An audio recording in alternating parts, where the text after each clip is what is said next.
So breaking news mga kabaksing, nagtagumpay po si Terence Crawford sa kanyang pag-akyat sa Super Welterweight Division. Ito'y matapos niyang makuha ang titulong WBE sa Super Welterweight at Interim WBO.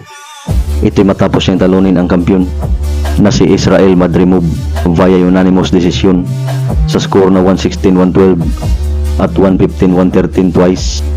So dahil sa kanyang panalo mga kabaksing, ay isa na siyang ganap na 4 Division World Champion at former 2 Division Undisputed, na umarangkada na ang kanyang boxing record sa 41 wins with 31 knockouts undefeated.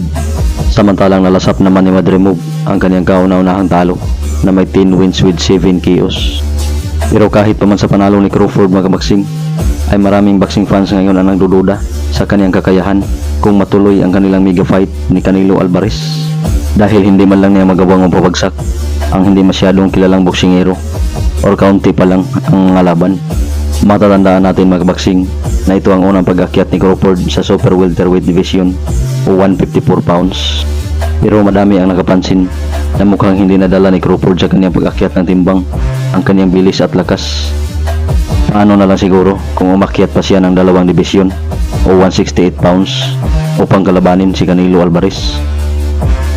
Samantalang sa kabilang banda mga kabaksing, sa co-main event sa nasabing bakbakan ay nabigo ang binasagang pitbull ng MP Promotion na si Isaac Cruz na dipinsahan ang kanyang WBE World Super Lightweight title.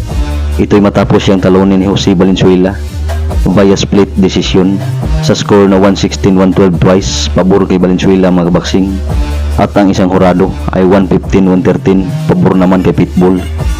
So dahil sa panalo ni Valenzuela ay siya na ngayon ang bagong kampiyon ng titulong WBE sa Super Lightweight Division, na nag-improve na sa kartadang 14 wins with 9 KOs at may 2 talo. Samantalang nalasap naman ni Pitbull Cruz ang kanyang pangatlong talo na may 26 wins with 18 KOs.